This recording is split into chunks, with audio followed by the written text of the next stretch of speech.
Je me présente rapidement, je m'appelle Alexandra Scaillet, je suis juriste 3.0 de Legal PME et aujourd'hui on va aborder ce webinaire sur le monde numérique de la PME et de voir un peu toutes les évolutions qu'il y a eu ces dernières années sur la digitalisation des entreprises et voir quel est l'impact et les réglementations qui ont été implémentées par rapport à tout ça. Alors refaisons, on va juste faire un petit bout d'introduction au départ de ce mini webinaire pour voir un peu quelles sont les évolutions et faire une remise en contexte. Aujourd'hui, on a eu plein de choses qui sont arrivées au niveau des entreprises, hein. On est parti il y a bien longtemps sur l'automatisation, c'est-à-dire que on a de plus en plus laissé place à l'utilisation de support digital pour aider au quotidien aux tâches. On part peut-être très loin dans l'histoire, mais avec le fameux mécanisme d'implémentation dans les industries, quand on fabriquait des machines avec des machines, et ben aujourd'hui on a d'autres types de machines qui sont plus digitales avec des ordinateurs, un site internet, une connexion Wi-Fi. Aujourd'hui, on saurait limite pas travailler sans ça. Et donc, ça a été toute une révolution et on s'est adapté et on a évolué par rapport à ça. On a donc aujourd'hui eu Internet, hein, qui nous a permis d'avoir par exemple, dans ce webinaire, de suivre à distance, d'avoir des réunions à distance, d'avoir des sites internet, et tout ça aussi a fait que les entreprises ont pu développer leur activité, et aujourd'hui, on utilise Internet au quotidien. Et maintenant, hein, depuis très longtemps, ça existe les intelligences artificielles, mais encore plus maintenant avec ChatGPT qui est arrivé il y a quelques années. Et donc, tout ça a créé une grosse évolution pour les entreprises, mais qui dit évolution dit aussi qu'il y a eu des risques. Il y a eu plus en plus d'informations qui ont circulé, plus en plus d'attaques ciblées sur les entreprises liées au fait de pouvoir accéder à leurs dossiers clients et ce genre de choses. On parle de cybersécurité, donc il y a eu un règlement européen qui a été mis en place par rapport à la cybersécurité qui impacte un grand nombre d'entreprises, pas toutes, mais en tout cas il y a des mesures et des recommandations en matière de cybersécurité au minimum pour toutes les entreprises et des obligations pour d'autres. Et il y a eu aussi tout ce qui est en matière de RGPD où tout le monde a dû se mettre en conformité pour protéger les données.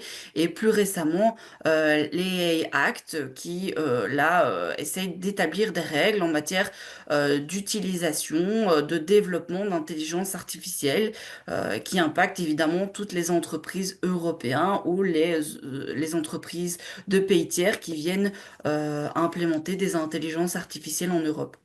Donc voilà, aujourd'hui on est dans un système d'évolution qu'il faut évidemment réglementer. C'est ce qui a été fait pour la plupart de ces sujets. Et donc ici on va aborder ensemble deux, trois thématiques qui sont importantes de savoir par rapport à la digitalisation des entreprises et la réglementation par rapport à ces éléments-là. On va commencer par le e-commerce. Aujourd'hui, vous êtes la plupart à avoir un site internet où vous faites de la vente en ligne. Et donc, cette vente en ligne est réglementée. On peut avoir un site internet, on y reviendra après, qui est un site vitrine, mais on peut aussi avoir un site internet pour faire de la vente. Quand on fait de la vente à distance comme ça, le Code de droit économique établit des règles précises, notamment en termes d'obligation d'information précontractuelle. Donc, vous êtes obligé de fournir toute une série d'informations euh, à votre client, hein. On parle ici évidemment essentiellement de particuliers, mais ça vaut aussi parfois pour des professionnels, hein. Vous êtes obligé, que ce soit vis-à-vis des particuliers ou des professionnels, de donner votre identité, c'est-à-dire de donner votre adresse, numéro d'entreprise, numéro de TVA, c'est quasi équivalent, votre adresse, votre siège social, et toutes ces informations-là doivent être prises sur tous vos documents juridiques et tous vos documents, quels qu'ils soient, et donc vous devez donner ces informations-là. En parallèle de ça, quand vous faites une offre sur votre site internet, vous avez évidemment l'obligation de démontrer et de donner des caractéristiques sur le produit vendu, ainsi que son tarif. Alors, on établit toujours le tarif et en mentionnant si c'est avec TVA ou hors TVA. Et puis, établir comment sont établis les frais de livraison s'il y en a, ou comment seront exécutées les prestations de services si il s'agit de prestations de services, et les modes de paiement éventuellement. Par rapport à ces modes de paiement aussi, vous devez avoir un mode de paiement sécurisé. C'est-à-dire que quand on entre dans ce processus de paiement, en général, on a une autre page qui s'ouvre sur un site sécurisé d'un fournisseur de solutions de paiement qui est authentifié, c'est-à-dire qui est agréé, donc il y a potentiellement des vérifications préalables qui ont été faites, et en même temps les données de paiement sur ce site sont cryptées, c'est-à-dire que le fournisseur qui vous offre la solution de paiement en ligne doit à la fois être certifié, mais en plus ne pas avoir accès à toutes les données paiement de vos clients, et doit être crypté, ce genre de choses. Et donc en général, on a très souvent les deux font de pair, une société qui est certifiée à ce niveau-là. En termes ensuite d'obligations, quand vous avez un site de vente en ligne, hein, on a ce fameux droit de rétractation, donc, hein, qui a un délai de 14 jours. Le client, une fois qu'il réceptionne sa commande ou avant toute prestation de service ou avant le début du commencement des prestations de service, il a un droit de rétractation de 14 jours. Il y a évidemment des exceptions à ce droit de rétractation, notamment en matière si vous faites des prestations de services ou un bien sur mesure, par exemple, dans ces cas-là, le droit de rétractation ne peut pas s'appliquer. Et ce droit de rétractation n'est évidemment applicable que uniquement s'il y a de la vente hors établissement. Donc, si vous allez demain faire des achats en magasin, vous n'avez pas de droit de rétractation, évidemment. C'est uniquement parce que vous avez fait de la vente à distance, comme on appelle. Et donc, dans ces cas-là, votre client, particulier uniquement, pas professionnel, a un droit de rétractation. Ensuite, on a tout ce qui est garantie légale, essentiellement pour des produits. On a des garanties légales de 2 ans. Évidemment, il y a toujours des exceptions à cette garantie en fonction de vos secteurs d'activité.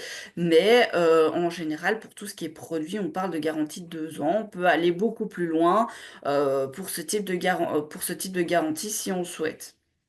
Ensuite, il y a aussi l'obligation, hein, vous avez tous effectué une procédure d'achat en ligne, vous avez l'obligation de mentionner les différents documents légaux, c'est-à-dire qu'au moment de la passation de la commande, vous allez avoir les documents légaux que le client va pouvoir prendre connaissance, notamment les CGV, où il va accepter les conditions générales de vente, et aussi la politique de vie privée qui informe le client de la manière dont vous allez traiter ces données personnelles, et il va devoir accepter qu'il, ou en tout cas certifier en cochant une case par exemple, qu'il a bien pris connaissance de ces éléments-là et qu'il est d'accord avec leur contenu.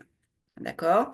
Donc ça, c'est par rapport au e-commerce. Par rapport au site internet maintenant de manière plus générale, euh, ici, on a des obligations d'avoir certaines informations et des choses auxquelles il faut faire très attention quand on a un site internet.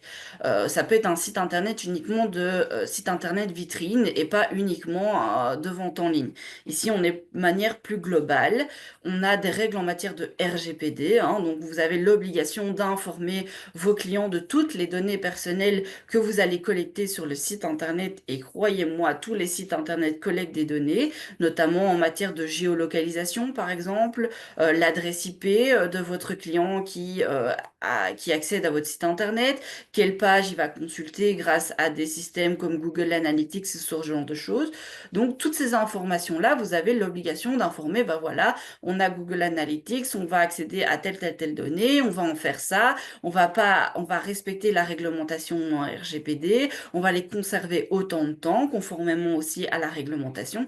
Et donc, toute cette information-là est reprise dans ce qu'on appelle une politique cookie ou un disclaimer en fonction de comment vous l'appelez. Et cette politique ou ce disclaimer reprend toutes ces infos. En plus de ça, vous allez avoir une politique en matière de cookies, mais aussi cette fameuse bannière hein, que vous voyez apparaître sur votre site internet qui disait, attention, nous traitons évidemment des données, il y a la présence de cookies, donc c'est ces fameux cookies qui vont collecter des informations sur le visiteur de votre site internet, et lui va pouvoir évidemment soit tout accepter, soit tout refuser, soit configurer. Et il a cette fameuse page déroulante qui explique concrètement quels cookies sont collectés et c'est lié à quoi. Euh, Ça, c'est évidemment une obligation aussi. Il y a un modèle type qui est imposé par l'autorité de protection des données par rapport à ça. Et donc, ces deux éléments-là doivent être présents sur votre site Internet. En plus de ça, il est fortement recommandé d'avoir aussi votre politique de vie privée qui explique tous les traitements de données que vous faites de manière générale pour que ce soit client, prospect, pas travailleur parce que ça c'est séparé, ou visiteur du site Internet. Vraiment, c'est une politique à usage général pour tout le monde qui aborde les règles en matière de traitement de données. Ça vous permet potentiellement dans vos documents juridiques de renvoyer directement à cette politique de vie privée sans devoir annexer 5 ou 6 pages en plus à vos différents contrats. D'accord? Ça vous facilite la tâche et au moins ils n'ont qu'un lien à cliquer vers votre site internet. Ensuite, on a toutes les informations sur l'entreprise. Encore une fois, c'est la même chose. Sur votre site internet, vous devez avoir votre nom, enfin, le nom de l'entreprise, hein, la dénomination sociale, potentiellement son siège social, son numéro d'entreprise, et c'est à peu près tout qui est repris de manière claire sur le site internet. Que ce soit juste parce que c'est mentionné dans le CGV, que ce soit noté en bas de page, voilà, il faut juste que ces informations-là apparaissent afin que le client puisse en prendre connaissance, d'accord? On a aussi les conditions générales de vente qui sont généralement accessibles via le site internet. Ça vous permet aussi de pouvoir renvoyer à ces conditions générales de vente et éviter à votre client de dire mais moi j'en avais pas connaissance. Potentiellement, si vous avez renvoyé vers ce lien, il est censé en avoir pris connaissance. Tout dépend de comment vous le formulez dans vos conditions générales de vente. Mais en tout cas, c'est une bonne manière de faire. Et ça vous permet aussi, en cas de vente en ligne, d'avoir déjà vos conditions générales de vente par rapport à tout ça. Euh, Petite particularité aussi que j'ai mentionnée ici par rapport au site internet avant de passer à la partie sur la propriété intellectuelle, c'est quand on établit un mécanisme de vente en ligne, on a toute une série d'étapes à suivre qui sont obligatoires et qui doivent être prises aussi dans les conditions générales de vente. Donc vos conditions générales de vente doivent reprendre clairement toutes les opérations que doit faire votre client du moment où il accède à votre site internet et il met dans son panier et qui décide de passer commande jusqu'à le paiement final et la réception de la confirmation de la commande. Donc vous allez devoir lui expliquer qu'il y a un bouton commande sur lequel il doit appuyer, il doit valider son panier, il doit établir potentiellement un compte client, il doit procéder au paiement, il faut préciser le détail le détail des étapes de paiement, il faut un récapitulatif de commande, ça c'est obligatoire d'envoyer un récapitulatif de commande qui a été effectué en ligne. Donc vous envoyez en général un email automatique avec voici votre récapitulatif de commande et une confirmation de commande le moment venu qui dit ben voilà on a bien réceptionné et on confirme votre commande. Ça, c'est les étapes essentielles à respecter et tout doit être pris dans les conditions générales de vente.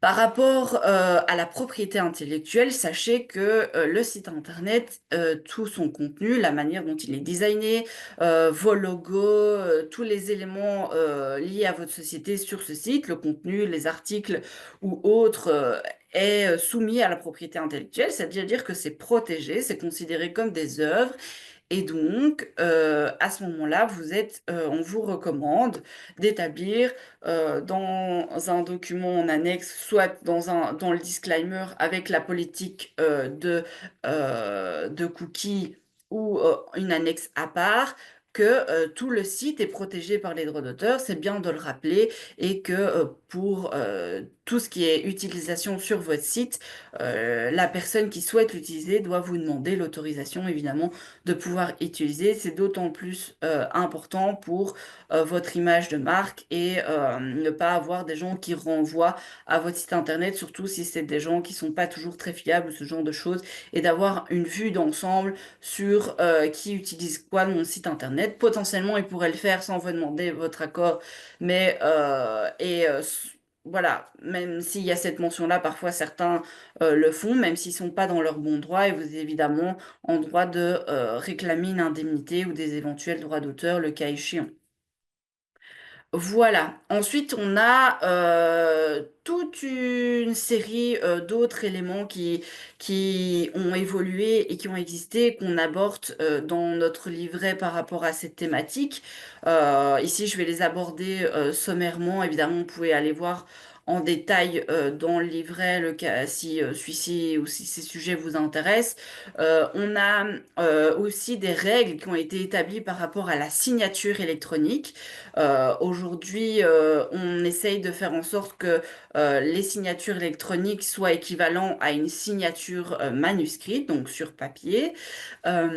Pour ça, les règles européennes ont établi trois types de signatures. On a la signature simple, qui est par exemple la position d'un PDF. On colle le PDF, on colle sa signature dans un document. Ça, c'est ce qu'on appelle une signature simple.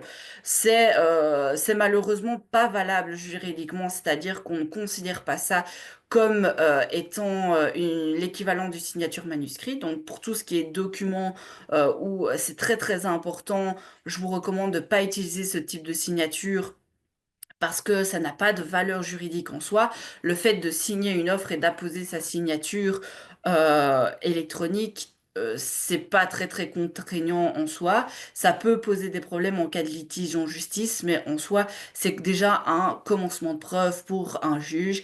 Et donc, dans ces cas-là, ce sera quand même, et en tout cas, ça l'est la majorité du temps reconnu comme valable. Par contre, un contrat de travail ne pourra jamais être signé de telle manière parce que tout simplement, ça n'équivaut pas à une signature manuscrite et que dans ces cas-là, évidemment, on pourrait engager n'importe qui dans un contrat de travail à ce niveau-là. Les éléments caractéristiques d'une signature simple, c'est se dire que, n'importe qui pourrait apposer ma signature parce qu'il n'y a pas eu de vérification sur l'identité de l'appositaire de cette signature, et en même temps, n'importe qui pourrait changer le document par la suite de quelque manière que ce soit. On ne peut pas certifier à 100% que le document n'ait pas été changé après l'apposition de la signature. Donc ça, c'est la signature simple. Ensuite, on a la signature qui est qualifiée. Dans ces cas-là, cette signature-là, elle est un peu mieux que la signature simple, mais moins bien que la signature certifiée. En effet, la signature qualifiée, dans ces cas-là, on a déjà un support qui permet de vérifier l'identité du signataire. On a une signature qui est apposée, mais ici, elle ne garantit pas à 100% que le document ne sera pas changé par la suite. Par exemple, on peut avoir des systèmes comme Adobe Acrobat, parfois, qui autorisent des modifications après signature. Et il y a aussi quand on utilise peut-être une version un peu plus gratuite que la version payante.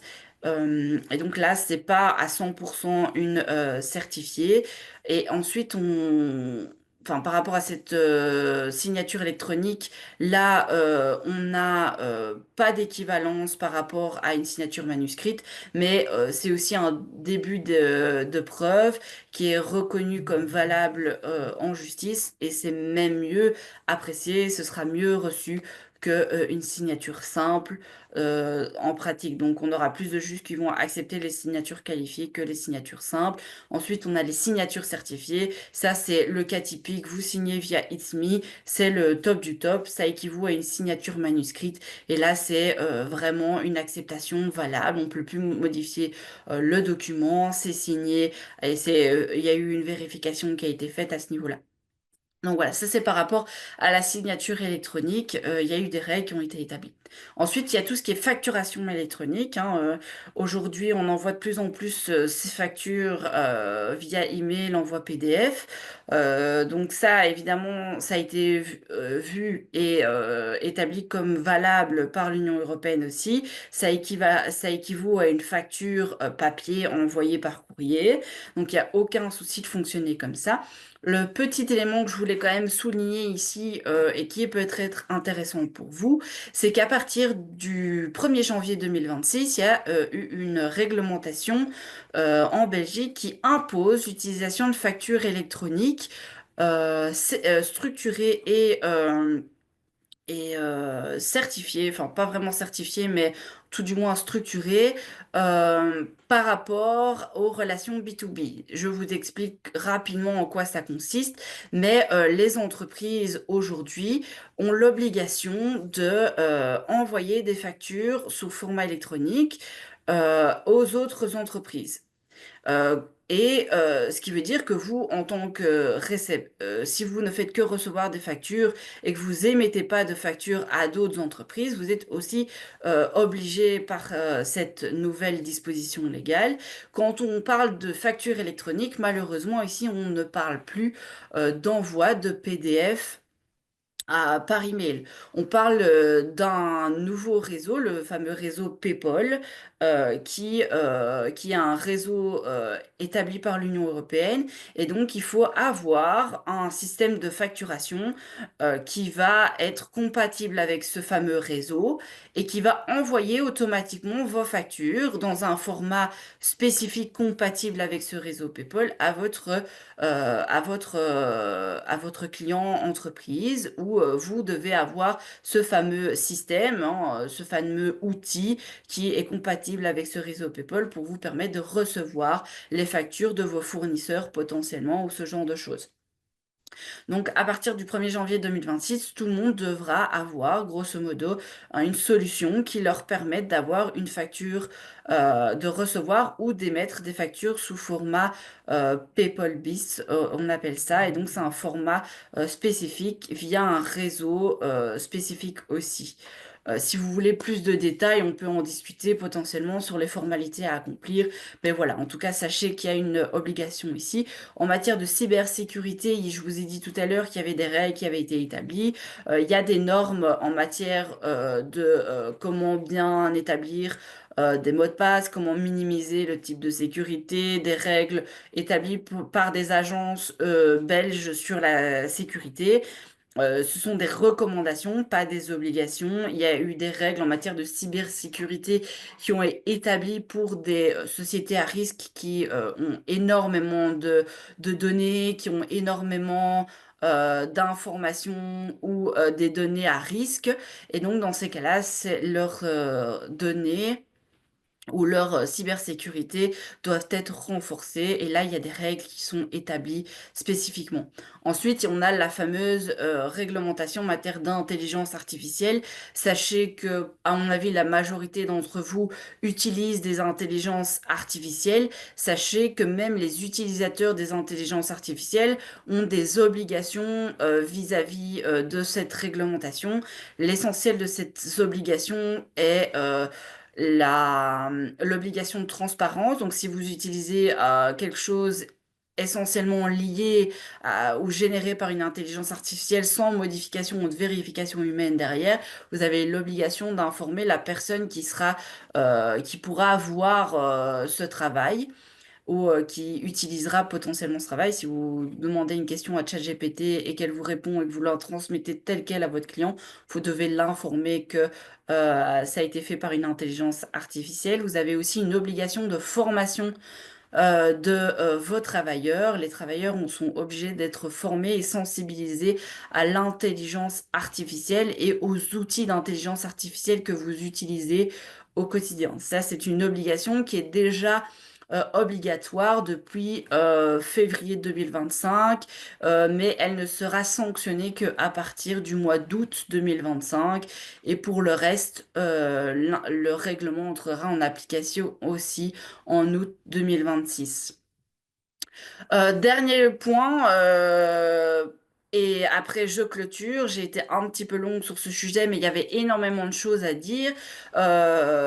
Ici, concrètement, sachez que du coup, juridiquement, on a aussi été obligé de s'adapter. Il y a plein de nouveaux contrats qui ont émergé, hein. Un contrat de licence qui vous permet de pouvoir utiliser des applications ou des logiciels. On a eu des contrats d'hébergement de données, hein, parce que ben, du coup, vous avez un stockage potentiellement en extérieur avec un hébergeur. On pense essentiellement à AWS, OVH qui sont les plus gros hébergeurs de données. Donc là, on a dû aussi créer des nouveaux contrats. Donc pensez à peut-être à voir si vous avez ce type de contrat. On parle aussi évidemment de plus en plus de transmission d'informations. Donc on peut avoir aussi besoin d'un NDA, donc un accord de confidentialité pour s'assurer qu'aucune information, notamment en matière de propriété intellectuelle et de données sur vos clients client ne soit communiqué ou information sur vos secrets d'affaires. On a aussi des contrats de cession de droits d'auteur, hein. Là, vous le savez, que tout ce qui est en matière de codage, tout ce qui est en matière de IT, elles sont considérées comme des œuvres maintenant par une disposition européenne. Bon, évidemment, en matière de fiscalité des droits d'auteur, c'est un petit peu plus compliqué, mais sachez qu'en tout cas, il est possible de prévoir des cessions de droits d'auteur. C'est juste au niveau de la taxation, ce sera peut-être un peu moins intéressant que les autres. Voilà, j'ai fini. J'ai été un petit peu plus longue. Voilà, en tout cas, si vous avez des questions, n'hésitez pas à me les poser. Vous avez le chat ou la possibilité d'envoyer via le Q&R dans le petit onglet plus. En tout cas, je vous remercie à tous pour votre présence et d'être restés jusqu'au bout. Euh, je vois en tout cas qu'il n'y a pas de questions. Je vais continuer pour la suite et n'hésitez pas à poser vos questions pendant que je continue. Mais sachez que même toutes les questions que vous avez, vous pouvez toujours nous les envoyer par email à l'adresse info@legalpme. Vous retrouvez aussi beaucoup plus de détails de ce que je vous ai expliqué dans notre livret périodique. Vous pouvez aller voir sur notre site internet pour le commander ou nous envoyer un email aussi si celui-ci vous intéresse. Euh, je vous fais aussi un petit rappel pour les prochains webinaires. On a le webinaire au mois de juin sur le bien-être en entreprise et on a aussi des formations. Je vous invite, si ces sujets vous intéressent, à vite, vite vous inscrire parce qu'on a quand même pas mal d'inscrits, notamment pour la prochaine sur la fiscalité des droits d'auteur. Euh, N'hésitez pas, toutes les infos sont sur notre site. On a au mois de novembre aussi la rémunération alternative et au mois de janvier 2026 les principaux documents des entreprises qui va voir, essayer d'établir ensemble un peu un check-up de tous les documents importants à avoir au sein de vos entreprises. Tout ça évidemment avec des exercices pratiques et essayer de vous donner des réponses à toutes vos questions que vous poserez sur votre cas à vous ce jour-là. Eh ben, merci à tous pour votre attention et je vous souhaite un bon appétit à tous. Je vous remercie d'être restés jusqu'au bout.